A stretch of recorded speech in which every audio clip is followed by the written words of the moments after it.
Bonjour à tous, aujourd'hui j'avais envie de vous présenter un petit jeu qui a beaucoup de succès à la maison. Donc c'est un jeu que j'ai fabriqué avec des bouteilles, de la peinture à l'eau, un ruban adhésif très solide pour éviter que les bouchons ne se dévissent. Et évidemment ce jeu je l'ai présenté pour la première fois à mon enfant sans consigne. Et j'ai pu observer toute une palette d'utilisation et encore une fois ça fait partie des jeux très bien pour apprendre beaucoup de choses puisqu'il y a une utilisation très variée possible. Donc après si on veut rentrer dans les apprentissages, le rôle de l'adulte c'est de verbaliser, de mettre des mots sur ce qui a été observé, sur les effets produits et on conscientise ainsi l'apprentissage. Alors, les idées que j'ai pu observer, les premiers jeux que j'ai pu observer avec ces bouteilles, c'était par exemple les bouteilles qui étaient déplacées d'un endroit à l'autre de la maison, donc des jeux de transport. Donc là, l'enfant va pouvoir apprendre la différence entre lourd et léger. En plus, au début, j'avais varié les contenances, donc j'avais plus ou moins rempli les bouteilles. On peut aussi observer des jeux d'alignement avec justement cette histoire de contenance du plus petit au plus grand. On peut avoir des alignements soit bouteille debout, soit alignement bouteille couchée.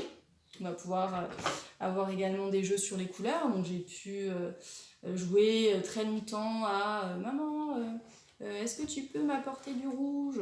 Et puis après, c'était quelle couleur tu veux, maman? Et moi je lui demandais, je veux du vert. Alors elle m'apportait la bouteille verte, etc. Donc ainsi on va apprendre les couleurs.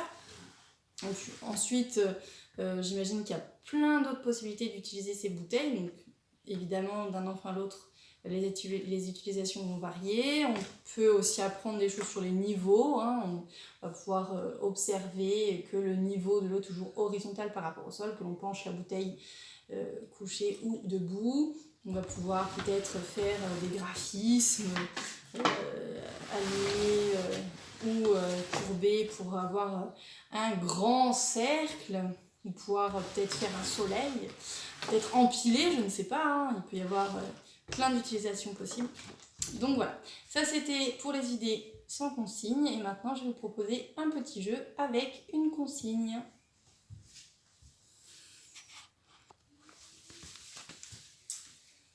Alors, pour mon jeu, j'ai besoin de 2 cartons, identiques si possible, et je vais demander à l'enfant de fermer ses yeux. Pendant que l'enfant ferme ses yeux, je remplis les cartons avec un certain nombre de bouteilles. Donc là, je vais décider de mettre un nombre différent de bouteilles dans mes 2 cartons. Avant que l'enfant ne rouvre ses yeux, je couvre les cartons avec des couvertures pour qu'il ne puisse pas avoir accès visuellement à ce qu'il y a dans les cartons. Et là, je demande à l'enfant d'ouvrir les yeux. Et là, je pose la question, peux-tu me dire dans quel carton y a-t-il le plus de bouteilles sans soulever les couvertures? Donc là, ça ne va pas être un problème de numération, ça va être un problème d'estimation des poids, des masses. Donc l'enfant va pouvoir pousser, tirer les cartons pour voir les différences de masse.